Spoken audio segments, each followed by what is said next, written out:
Hello everyone, my name is Naveen. మీరు చూస్తున్నారు Telugu tech Naveen YouTube channel. ఈరోజు మనం ఎస్బీఐలో మొబైల్ నెంబర్ అదేవిధంగా మెయిల్ ఎలా చేంజ్ చేయాలో తెలుసుకుందాం. దీనికి ఖచ్చితంగా మీకు ఇంటర్నెట్ బ్యాంకింగ్ ఉండాలి. ఇంటర్నెట్ బ్యాంకింగ్ ఉంటే ఖచ్చితంగా మీరు మొబైల్ నెంబర్ని అదేవిధంగా మెయిల్ ఐడిని చేంజ్ చేసుకోవచ్చు.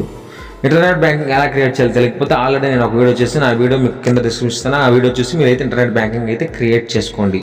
మీరు సెల్ఫ్గా అయినా చేసుకోవచ్చు, లేకపోతే బ్యాంక్కి వెళ్ళినా చేసుకోవచ్చు. ఇప్పుడు మనం ఈ వీడియోలో ఎస్బీఐ బ్యాంక్ మొబైల్ నెంబర్ ఎలా చేంజ్ చేయాలో తెలుసుకుందాం. సేమ్ చెప్పాను కదా, ఇంటర్నెట్ బ్యాంకింగ్ ఉంటే యూజర్ నేమ్ పాస్వర్డ్తో లాగిన్ అయితే అవ్వండి. లాగిన్ అయిన తర్వాత ఇక్కడ మీకు ఈ విధంగా అయితే ఉంటుంది ఫ్రెండ్స్, ఇంటర్నెట్ బ్యాంకింగ్ ఎస్బీఐ. ఇక్కడ చూడండి, మీకు ఇక్కడ పైన మై అకౌంట్ ప్రొఫైల్స్ ఉంటుంది. దీంట్లోకి వచ్చినట్టయితే ఇక్కడ మీకు కింద ప్రొఫైల్ అని కనిపిస్తుంది. ఈ ప్రొఫైల్ మీద ట్యాప్ చేయండి. ప్రొఫైల్ మీద ట్యాప్ చేస్తే ఇక్కడ మీకు పర్సనల్ డీటెయిల్స్ అదేవిధంగా మొబైల్ ఉంటుంది. దీని మీద ట్యాప్ చేయండి. దీని మీద ట్యాప్ చేస్తే ఇంకోటి ఇక్కడ మీకు ప్రొఫైల్ పాస్వర్డ్ అయితే దొరుకుతుంది. ప్రొఫైల్ పాస్వర్డ్ అనేది మీకు ఖచ్చితంగా తెలిసి ఉండాలి. ఇంటర్నెట్ బ్యాంకింగ్ ఉన్న వాళ్ళకి ఖచ్చితంగా ప్రొఫైల్ పాస్వర్డ్ అనేది తెలిసి ఉంటుంది. నేను లాస్ట్ వీడియోలో చెప్పాను, ప్రొఫైల్ పాస్వర్డ్ ఉంటేనే మీరు మొబైల్ నెంబర్ చేంజ్ చేయడం కానీ, ఈమెయిల్ చేంజ్ చేయడం కానీ, ఏటీఎం కార్డ్ బ్లాక్ చేయడం కానీ, కొత్త ఏటీఎం కార్డ్ కోసం కానీ ఈ ప్రొఫైల్ పాస్వర్డ్ ఇంపార్టెంట్ అని. ఇక్కడ సబ్మిట్ అయితే క్లిక్ చేయండి. సబ్మిట్ మీద క్లిక్ చేసిన ఇక్కడ చూడండి, ఇక్కడ డిస్ప్లే నేమ్ చేంజ్ చేసుకోవచ్చు, అదేవిధంగా ఈమెయిల్ ఐడి చేంజ్ చేసుకోవచ్చు, తర్వాత మొబైల్ నెంబర్. ఇక్కడ మీకు 3 ఆప్షన్లు అయితే ఉన్నాయి. ఇప్పుడు మనకు కావాల్సిన మొబైల్ నెంబర్. నేను మొబైల్ నెంబర్ ఆల్రెడీ చేంజ్ చేశాను ఫ్రెండ్స్. ఇక్కడ సేమ్ ప్రాసెస్ అయితే ఉంటుంది. మీకు ఇక్కడ ఈమెయిల్ ఐడి చేంజ్ చేసి చూపిస్తాను. సేమ్ మొబైల్ నెంబర్ కూడా సేమ్ అయితే ఉంటుంది. ఇక్కడ చేంజ్ మొబైల్ నెంబర్ మీరు బ్యాంక్ దగ్గర నుంచి చేంజ్ చేసుకోవచ్చు. కింద చూసినట్టయితే చేంజ్ మొబైల్ నెంబర్ మీరు త్రూ ఓటీపీ, అంటే మీ బ్యాంక్కి లింక్ అయిన మొబైల్ నెంబర్ ఉంటుంది కదా, దాని ద్వారా మీరు ఓటీపీ ద్వారా మీరైతే మొబైల్ నెంబర్ చేంజ్ చేసుకోవచ్చు. నేను ఆల్రెడీ మొబైల్ నెంబర్ చేంజ్ చేశాను, నేను వీడియో చేయడం మర్చిపోయాను.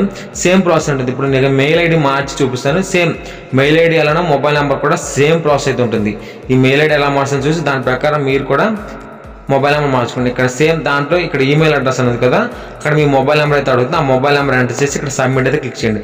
సబ్మిట్ క్లిక్ చేస్తే మీకు ఒక ఓటీపీ అయితే వస్తుంది ఫ్రెండ్స్.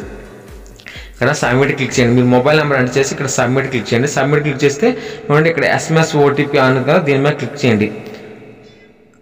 బ్రాంచ్ అప్రూవల్ పెట్టకండి. బ్రాంచ్ అప్రూవల్ పెడితే మీరు బ్యాంక్ అయితే వెళ్ళాలి. ఇక్కడ ఓటీపీ అని పెట్టండి. ఓటీపీ పెడితే మీ మొబైల్ నెంబర్కి ఒక ఓటీపీ వస్తుంది. ఆ ఓటీపీ నుండి ఎంటర్ ఐ సెక్యూరిటీ పాస్వర్డ్ ఉంటుంది కదా, ఇక్కడ మీ మొబైల్ నెంబర్కి ఓటీపీ వస్తుంది. ఆ ఓటీపీని ఇక్కడ ఎంటర్ చేసి అప్రూవ్ మీద అయితే క్లిక్ చేయండి. ఆ ఓటీపీని ఎంటర్ చేసి అప్రూవ్ మీద క్లిక్ చేయండి. ఆ క్లిక్ చేస్తే ఇంకోండి ఈమెయిల్ అడ్రస్ అప్డేటెడ్ సక్సెస్ఫుల్ అని అయితే వచ్చింది. సేమ్ మీకు ఇక్కడ మొబైల్ నెంబర్ అప్డేటెడ్ సక్సెస్ఫుల్ అని ఈ విధంగా అయితే వస్తుంది. చాలా సింపుల్ ఫ్రెండ్స్. ఈమెయిల్ ఐడి అదేవిధంగా మొబైల్ నెంబర్ చాలా సింపుల్గా అయితే చేంజ్ చేసుకోవచ్చు. మొబైల్ నెంబర్ మీద క్లిక్ చేసి ఇక్కడ చేంజ్ మొబైల్ నెంబర్ మీద క్లిక్ చేసి మీరు ఓటీపీ ద్వారా మీ మొబైల్ నెంబర్ అయితే చేంజ్ చేసుకోవచ్చు. చాలా సింపుల్ ప్రాసెస్ ఫ్రెండ్స్. ఈ విధంగా ఎస్బీఐ మొబైల్ నెంబర్ అయితే చేంజ్ చేసుకోవచ్చు. ఇంటర్నెట్ బ్యాంకింగ్ ఉన్న వాళ్ళు మాత్రమే ఈ ఆప్షన్ అయితే ఉంటుంది. ఈ విధంగా అయితే చేసుకోవచ్చు. ఈ వీడియో ఫ్రెండ్స్, ఈ వీడియో మీకు నచ్చినట్టయితే లైక్ చేయండి, షేర్ చేయండి, సబ్స్క్రైబ్ చేయండి. మరిన్ని లేటెస్ట్ వీడియోస్ కోసం మన ఛానల్ని డైలీ ఫాలో అవుతుండండి. Thank you friends. Thanks for watching.